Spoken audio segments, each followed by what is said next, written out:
You've probably told yourself, maybe even out loud, that you're not the kind of person who falls for propaganda. You fact check, you read multiple sources, you're skeptical, you catch it when other people fall for it. And here's the thing, that belief, that quiet confidence that your mind is protected, that is exactly how propaganda gets in. Let's define something quickly, and not in the textbook way. When most people hear the word propaganda, they picture old wartime posters, enemy governments, obvious lies broadcast through state-controlled TV. That's not what we're talking about.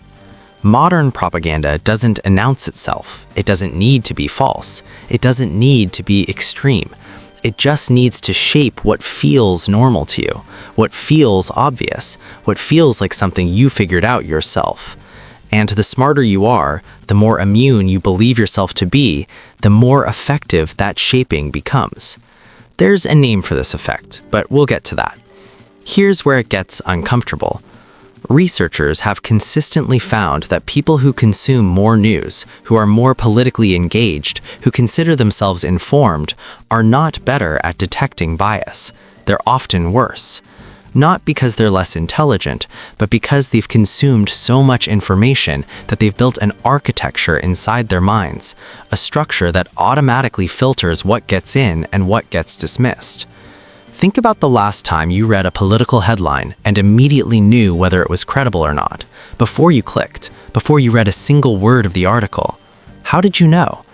You didn't think your way to that judgment, you felt it, and then your brain built the reasoning around the feeling afterward. This is the mechanism, and it operates in 3 layers. Layer 1, the backfire effect. When you encounter information that contradicts something you already believe, especially something tied to your political identity, your brain doesn't just reject it, it does something stranger. It uses that contradicting information as evidence to strengthen the original belief. You've experienced this. Someone sends you an article meant to change your mind, and after reading it, you somehow feel more certain than before, as if the challenge itself confirmed you were right. That's not logic. That's your identity defending itself. Layer 2, epistemic cowardice wrapped in confidence. Here's the second layer, and this one is subtler. You don't just resist information that contradicts you, you actively seek sources that confirm you, and you do it while telling yourself you're being thorough. You read 3 articles, 2 that confirm your view, 1 that challenges it. You spend 20 minutes on the 2, 5 minutes on the 1, and you walk away feeling balanced. This is the illusion of open-mindedness. You went through the motions of considering the other side, just enough to feel like you did, without ever actually letting it in. And the content you consumed knew exactly how to use that. Layer 3, the third-person effect. This is where we return to the effect that was named earlier, the one that explains why smart people are especially vulnerable. It's called the third-person effect, and it's devastatingly simple. We consistently believe that media and persuasive messaging affect other people more than they affect us. You've seen it in action. You watch people share obviously manipulative content, and you think, how do they not see that? Meanwhile, the content that reaches you, the content that shapes your assumptions, your emotional reactions, your sense of what's even worth discussing, feels different. It feels like information, like reality, not like framing. But framing is all it is. Real-world political connection. Let's make this concrete. Pick any politically charged issue, it doesn't matter which one. Healthcare, immigration, economic policy, crime statistics. Now ask yourself, where did your starting assumptions about that issue come from? Not your conclusions, your starting point, the framing. Which numbers feel obviously important? Which comparisons feel obviously relevant? Which stories feel like they represent the real picture? You didn't construct that starting point from raw data. Nobody does. You inherited it from the media you consume, the communities you belong to, the algorithms that have been quietly learning what makes you feel validated, outraged, or engaged. And here's the part that most people find genuinely difficult to sit with. The algorithm doesn't care if you're right. It cares if you keep watching. Propaganda, modern propaganda, doesn't need to lie to you. It just needs to determine what you see first, what gets repeated, what gets amplified, what gets framed as common sense, what gets framed as extreme. It doesn't change what you think, it changes what feels thinkable. And if you believe you're immune to it, you've stopped questioning your own starting points, which means the framing has become invisible to you. Invisible framing is the most effective kind. You probably noticed something as you were watching this.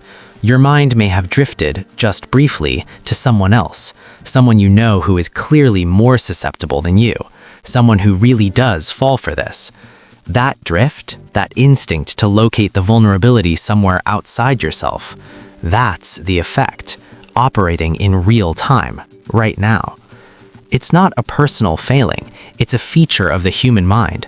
We are social creatures. Our cognition evolved in groups.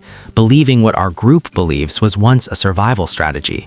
The problem is that political media has become extraordinarily good at activating that ancient circuitry, at making you feel like the stakes are tribal, at making every issue feel like a signal of which side you're on, who you are, whether you belong. When that happens, you're no longer evaluating evidence, you're protecting membership. And protecting membership is not the same thing as thinking. So what do you do with this? I'm not going to give you a 5-step checklist because the moment this becomes a self-improvement technique you feel good about completing, it stops working. What actually creates resistance to this, the only thing that does, is a particular kind of discomfort, the willingness to sit with uncertainty, to not immediately know whose side a piece of information is on, to encounter something that challenges your assumptions and not rush to file it away as credible or dismissible. That discomfort doesn't feel like intelligence, it feels like not knowing, and not knowing feels weak in a media environment that is constantly rewarding certainty. But certainty, for most of us, on most political questions, is a performance. The questions worth asking are not, am I right? Have I done my research? Do I have the facts on my side? The questions worth asking are, what did I never seriously consider? Who would I need to become to change my mind on this? And what does it tell me that feels impossible? The goal isn't to stop being persuaded by anything. That's not critical thinking. That's just a different kind of closed mind.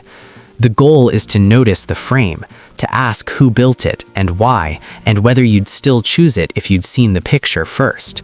Because you weren't born with your political certainties. They were constructed, carefully over time, by forces that understood your psychology better than you do. The only question left is, do you want to keep mistaking that construction for clarity?